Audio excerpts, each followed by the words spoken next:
साथियों, आप सभी को मेरा नमस्कार। आज मैं आपको बताने वाला हूँ सांस के बारे में। सांस लेने और छोड़ने की प्रक्रिया को श्वसन कहते हैं। और जब हम सांस लेते हैं तो हवा अंदर खींचते हैं तो उसमें 79% नाइट्रोजन और 21% ऑक्सीजन और 0.04% कार्बन डाइऑक्साइड होता है। और श्वसन क्रिया में 686 किलो कैलोरी ऊर्जा निकलती है। यह ऊर्जा हमारे शरीर में जो सेल्स को डेवलपमेंट में काम आती हैं। और सांस के बारे में कहा जाता है कि हम जब सांस लेते हैं तो सांस में जो हवा होती है वो हवा एक तरीके की होती है, और जब सांस अंदर जाती है तो ये 10 तरीके की वायु में कन्वर्ट हो जाती है।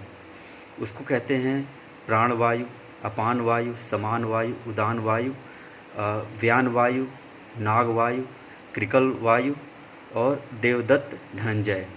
इतने तरीके की वायु होती हैं। सबसे पहले हम जानते हैं कि प्राण वायु के बारे में।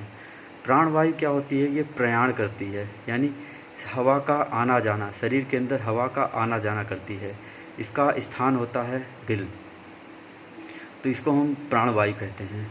इसमें हम प्राणायाम करते हैं जिससे हम अपने प्राण वायु को संगठित कर सकते हैं। एक होती है अपान वायु। अपान वायु भोजन को नीचे ढकेलने का काम करती है और मल को भी नीचे ढकेलने का काम करती है, तो इसको बोलते हैं हम अपान वायु।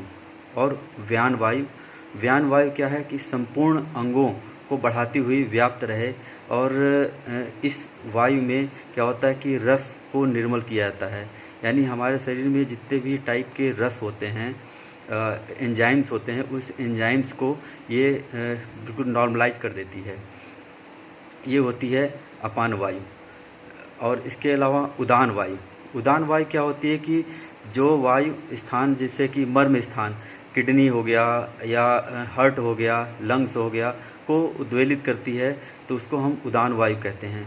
समान वायु हमारे सारे अंगों को समान करती है, तो उसको हम समान वायु कहते हैं। यानी समान हवा, जो हवा शरीर के अंदर हर एक अंगों में समान तरीके से जो फैलती है, उसको हम समान वायु कहते हैं। इसके अलावा क्या है कि कुछ जैसे नाग वायु है, तो नाग वायु मुंह के से उगलने, यानी इसको डकार लेना कहते हैं, तो उसमें जो हवा निकलती है उसको हम नाग वायु कहते हैं।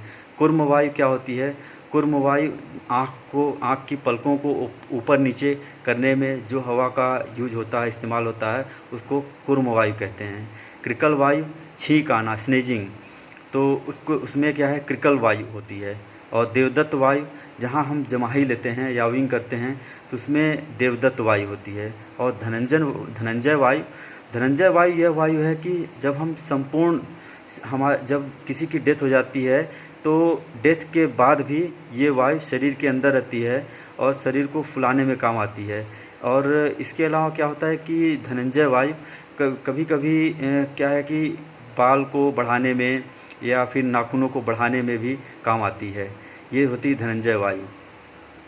एक भगवत गीता के 15वें अध्याय में क्या लिखा हुआ है कि ऊर्ध्वमूलम अधः शाखम अश्वस्थम प्राहुर्वयम, यानी कि हम ये अश्वस्थम जो है, अश्वस्थम का मतलब होता है पीपल।